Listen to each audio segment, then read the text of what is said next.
Olá a todos, sejam muito bem-vindos a esta videoaula. Nós vamos estudar, nos preparando para a nossa prova, respondendo de forma comentada, de forma bem direta e prática, as perguntas da nossa trilha de estudos. Você também precisa estudar a partir do seu material didático, elaborar seus esquemas e resumos aí no seu caderno, mas espero que esta aula possa te ajudar a desenvolver melhor o seu olhar filosófico. A gente vai passar mais ou menos por cada um destes temas que estão aqui no nosso quadro. Eu vou apresentar uma pergunta com o tema, vou explicar o conceito principal e oferecer então um exemplo para a gente tentar fixar esse conteúdo.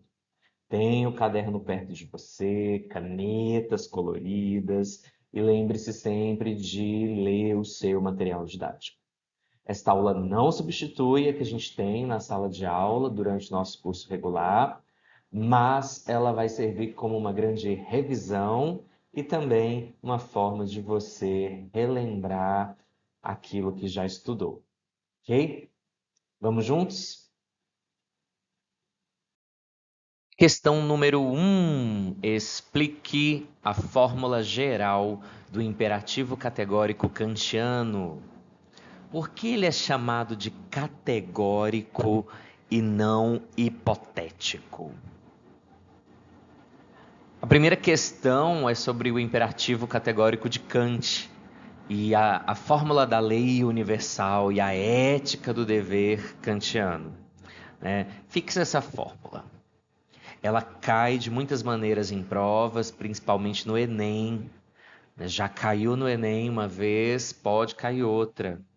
Haja apenas segundo aquela máxima pela qual possas, ao mesmo tempo, querer que ela se torne lei universal.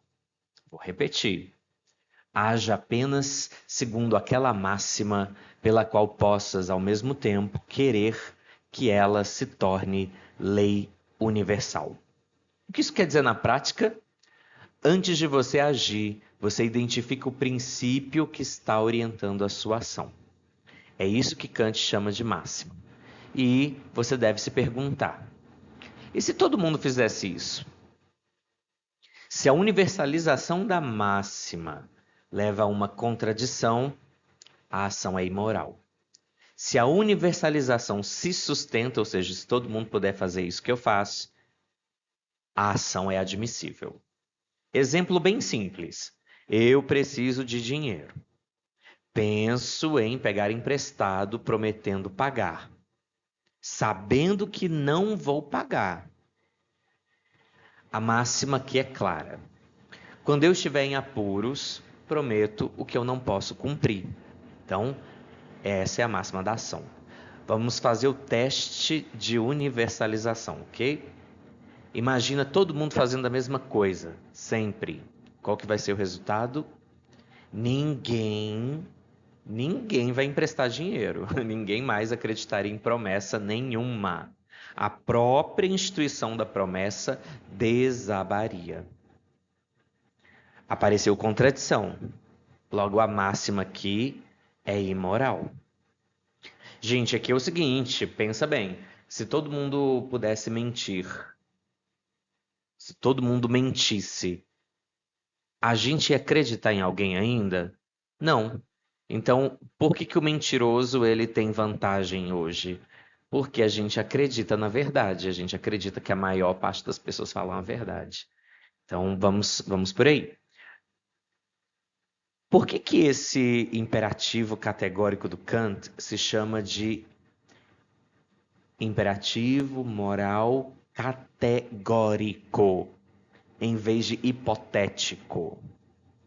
O imperativo hipotético tem a forma: se você quer X, faça Y. Por exemplo, se você quer passar no vestibular, no Enem ou na minha prova, estude. Se você quer X, se você quer passar, faça Y. Estude. Repare que esse comando depende de um desejo. Se eu não quero passar, o comando já se desfaz, não serve para nada. Já o imperativo categórico tem a forma do faça, y, sem a condição, ou seja, não tem condição. Ele vale para qualquer ser racional. Então, o imperativo categórico tem esse nome por quê? Porque ele vale para qualquer ser racional, independente de inclinações pessoais ou de consequências. Nós vamos chamar isso de dever pelo dever. E é por isso que só ele é propriamente moral para o Kant. O hipotético para ele não seria propriamente moral. Por quê? Porque o categórico exprime o que a gente chama de autonomia da razão. Ele não busca meios para fins desejados, ok? Mas é a própria autonomia da razão. É o dever pelo dever.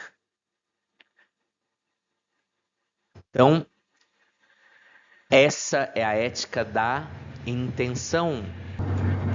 O valor moral está no princípio que orienta o ato, não no resultado que ele produz. Então, imperativo categórico kantiano é uma fórmula da lei universal e é uma ética do dever. Questão 2. Para Kant, o que significa a saída da menoridade? Como o uso público da razão contribui para esse processo? Pessoal, o esclarecimento e a saída da menoridade, ele tem uma fundamentação a partir da teoria do Kant e entra num texto pequeno, assim, em 1784, Kant escreveu um pequeno texto, hoje no formato de livro, resposta à pergunta, o que é esclarecimento?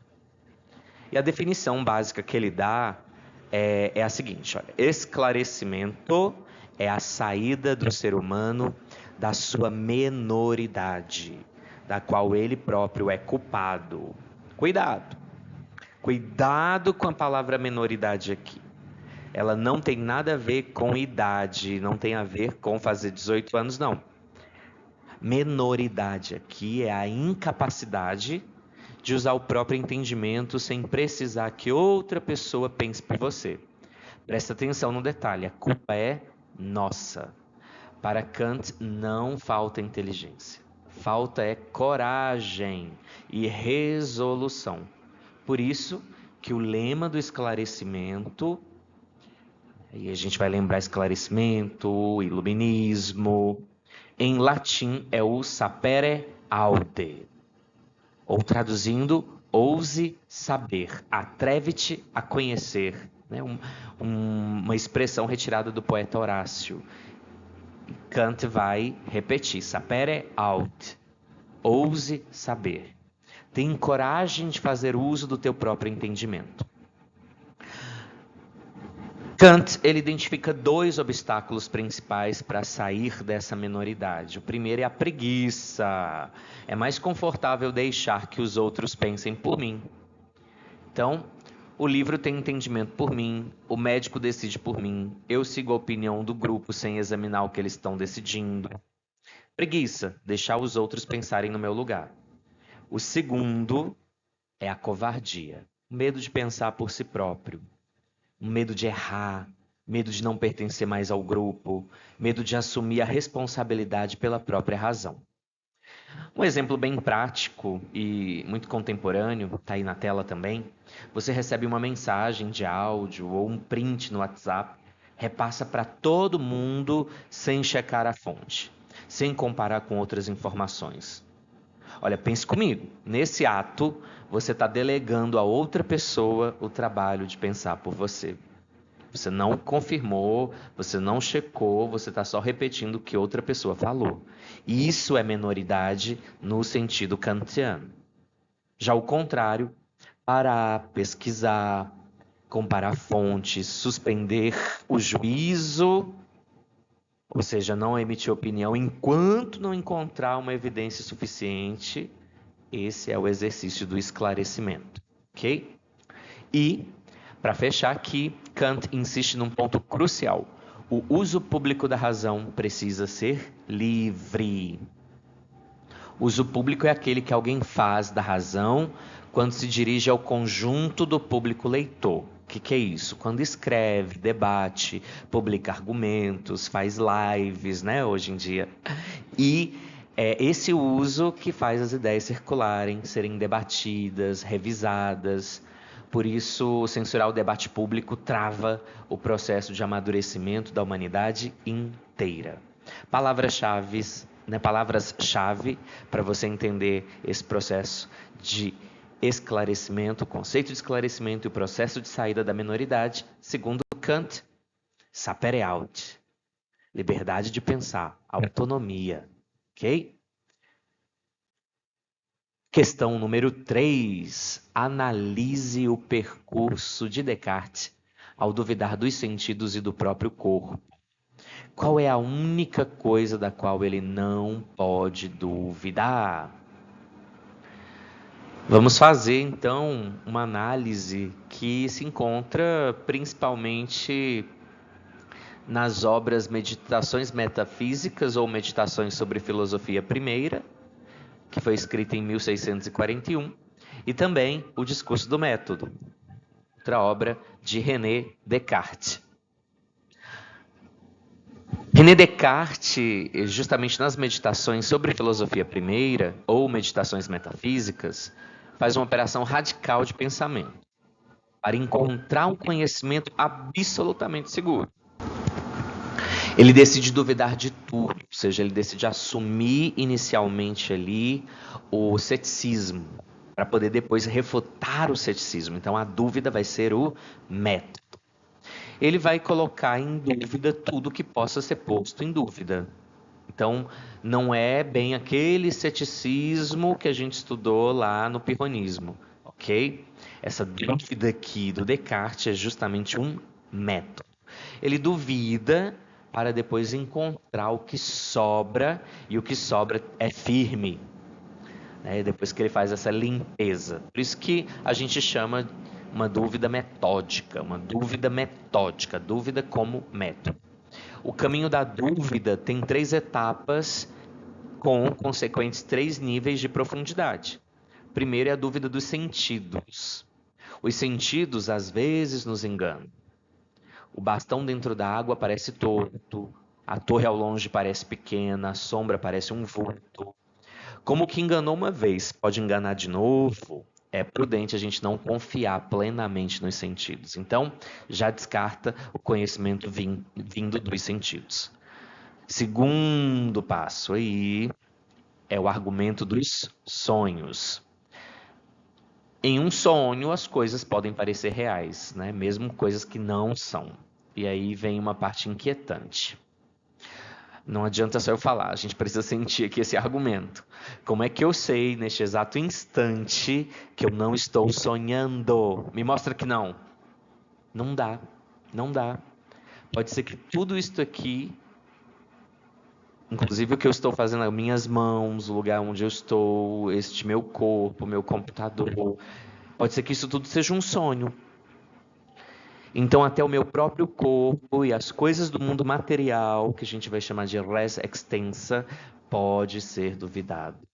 Então, eu não sei se eu estou acordado ou se eu estou dormindo. E a terceira dúvida, a mais radical de todas, Descartes começa elaborando várias hipóteses, entre elas de um Deus enganador, né? Ele tinha ali, por exemplo, a ideia de que matematicamente 1 mais 1 é igual a 2, né? Mesmo se eu esteja dormindo ou acordado.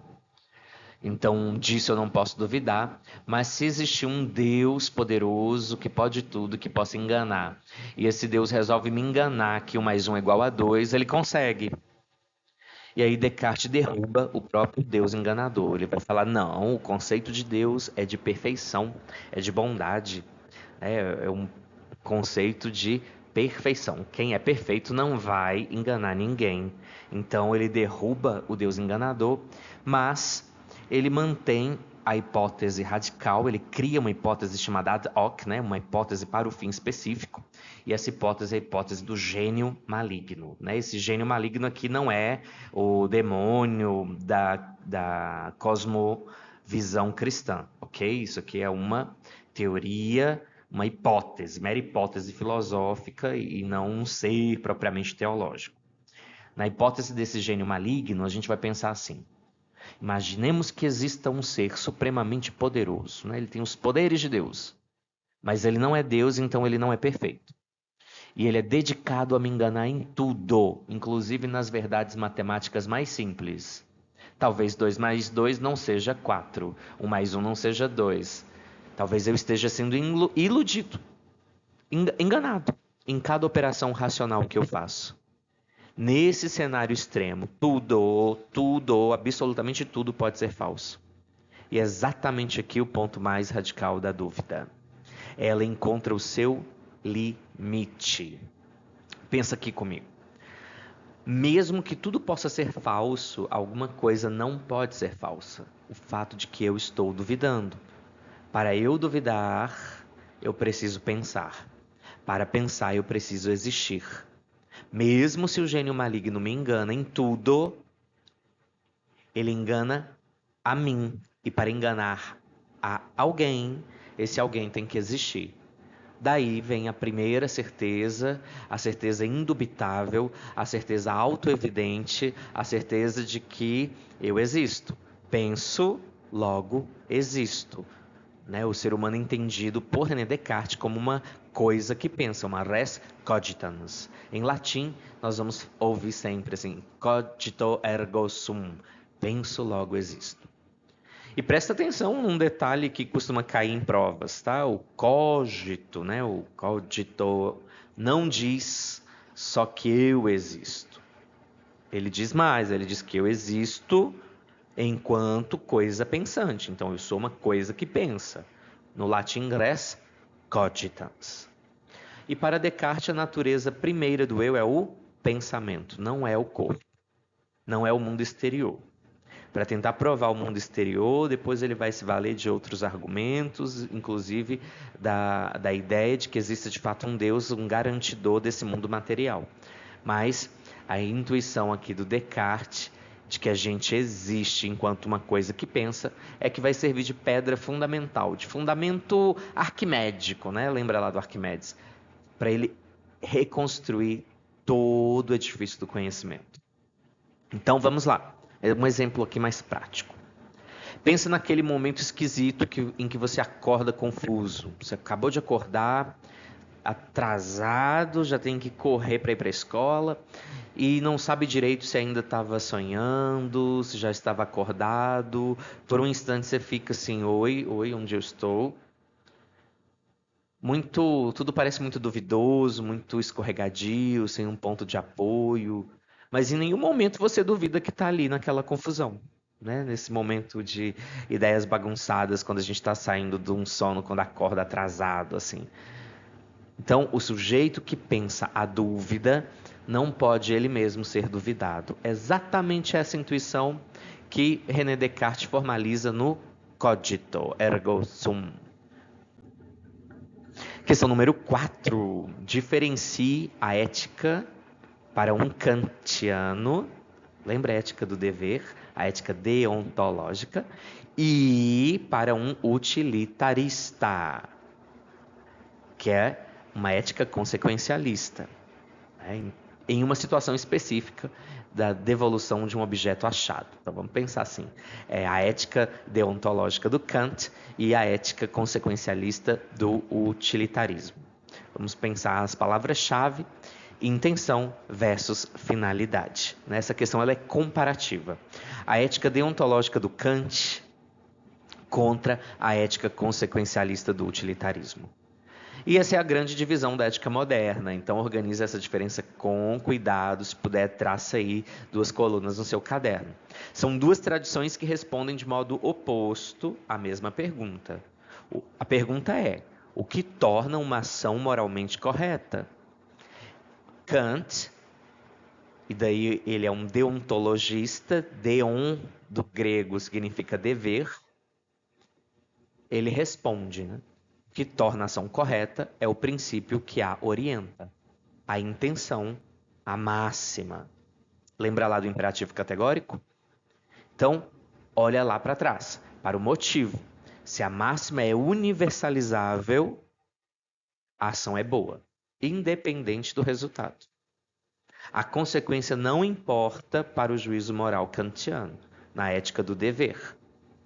É a ética deontológica. Aliás, contar com a consequência já distorceria bastante aqui essa ideia de moralidade kantiana.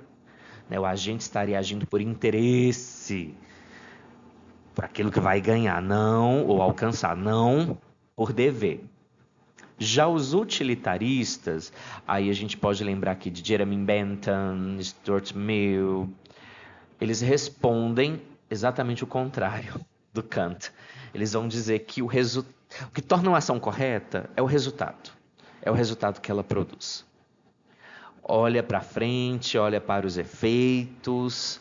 Então, os utilitaristas vão olhar para o resultado. Se a ação maximiza a felicidade do maior número de pessoas, ela é boa. Se a ação produz mais dor do que prazer, é má. Então, é o cálculo das consequências que passa a ser o critério, não é a intenção. Um exemplo prático. Imagina que um amigo seu se esconde na sua casa porque tem alguém que o está perseguindo, querendo fazer mal a ele. O perseguidor bate na porta e pergunta diretamente para você: ele está aí? E aí, você vai mentir ou vai dizer a verdade? Para Kant, mentir é universalmente errado. Então, a máxima, posso mentir quando for conveniente, ela não passa no teste da universalização.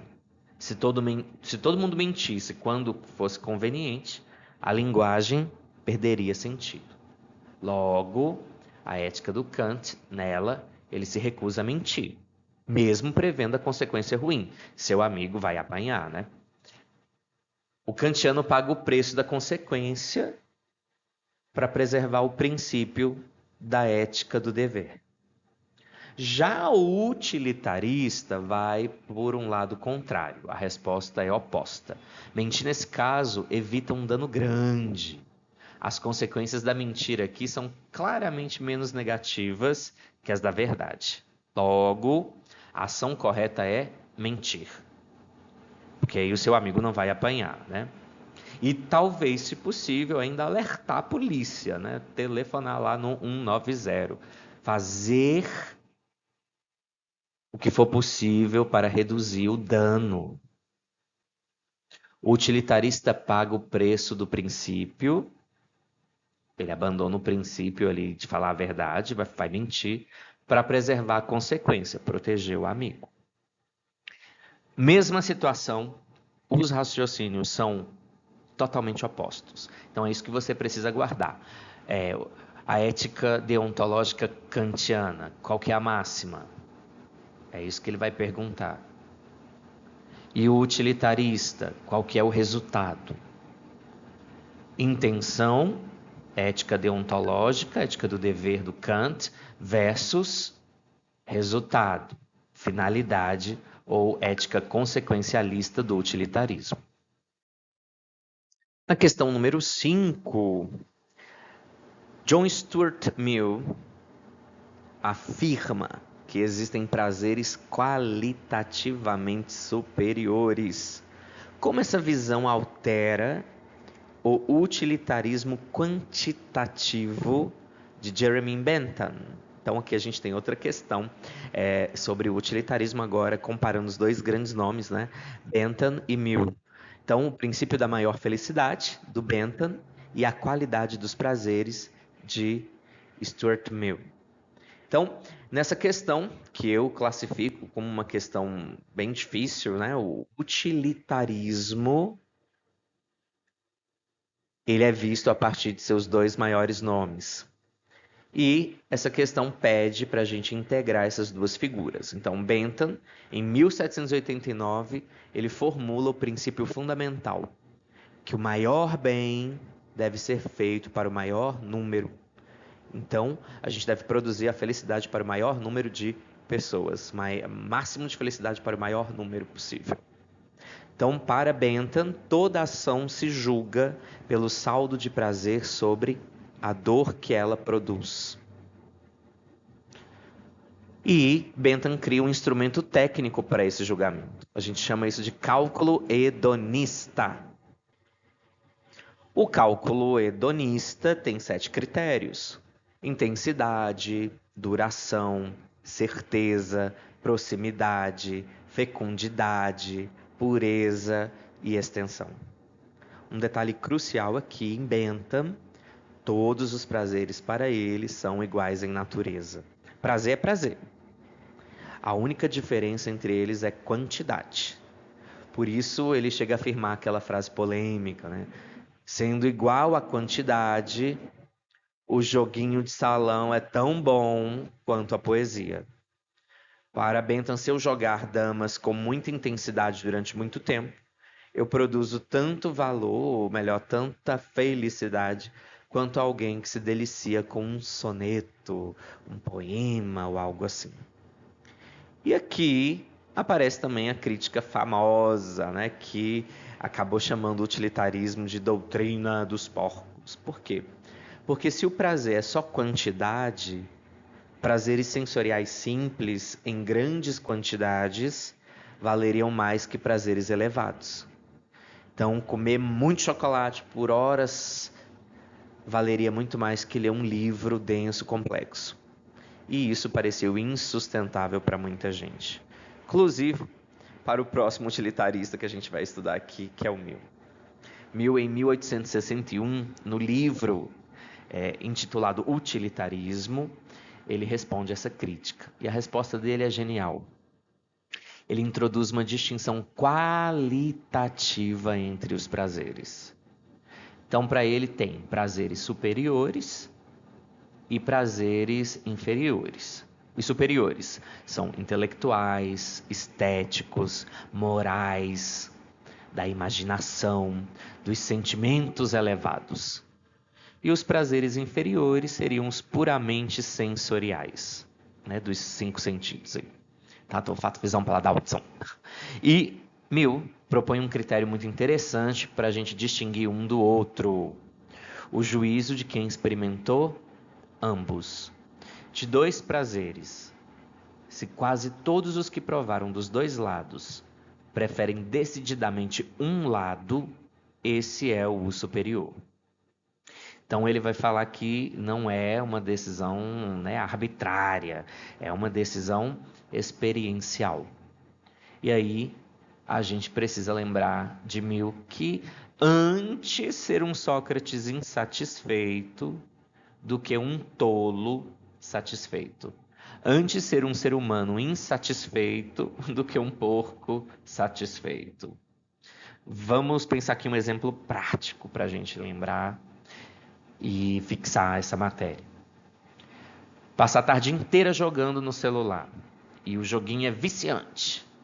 Versus passar a tarde inteira lendo um livro denso, um romance, ou um livro maravilhoso de filosofia, um texto filosófico incrível, ou assistindo a minha videoaula. Tantã. O joguinho, ele oferece prazer imediato, intenso, mas ele é raso, ele se esgota nele próprio. Agora, o livro e a minha aula exigem esforço, exigem um certo desconforto no início, mas para quem já experimentou os 2 lados, o joguinho e o livro ou a aula, há uma satisfação qualitativamente superior no estudo. Por quê? Porque o estudo desenvolve faculdades, amplia o mundo, né? Faculdades aí, nossas capacidades intelectuais. Deixa uma marca duradoura. Stuart Mill diria que esse prazer do estudo, então, é um prazer superior. Então, uma síntese final aqui para a gente. Jeremy Bentham trouxe o princípio fundador do utilitarismo. Maior bem para o maior número. Então, um prazer calculado quantitativamente. E Stuart Mill aperfeiçoou. A soma do prazer não basta, ou seja, só quantidade de prazer não basta. É preciso também ponderar a qualidade, né? Há prazeres superiores e prazeres inferiores. E os 2 tanto Bentham como Mill formam juntos o utilitarismo clássico, que ainda hoje é referência na ética consequencialista, que a gente viu em outra questão.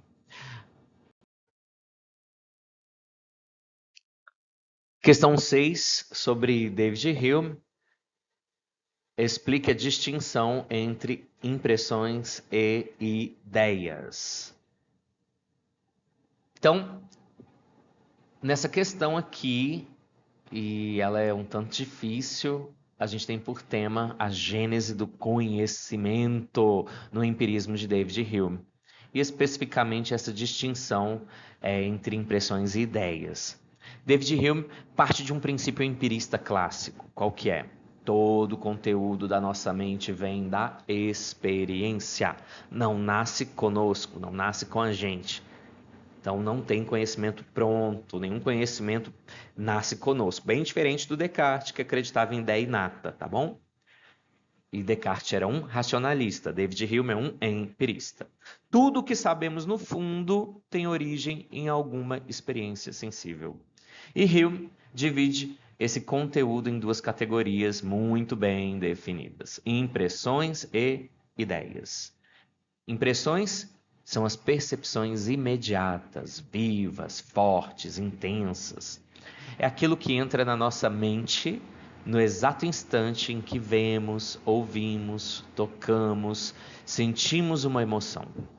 O calor da chama agora, neste momento, a cor vermelha que você está vendo, a dor de um machucado fresco, né? Acabou de machucar, a alegria viva de um reencontro, tudo isso são impressões, porque são vivas, são fortes. E o que são ideias? São cópias enfraquecidas dessas impressões. Quando você lembra do calor da chama daquela vela lá de minutos atrás, quando você imagina a cor vermelha de olhos fechados, quando você pensa naquela dor já passada, né, aquela dor já passou, o machucado já está curado, isso é ideia. Tem o mesmo conteúdo da impressão original, só que é mais pálido, menos vivo. É como se fosse uma fotocópia. E aí vem a regra de ouro de David Hume, né? E essa aí vocês vão precisar guardar mesmo, viu? Toda ideia legítima precisa ser rastreada até uma impressão original. Se você tem uma ideia para a qual não há impressão correspondente, ela é vazia. Então ela vai ser uma quimera. Não tem conteúdo real. Um exemplo que o próprio Hume sugere, né?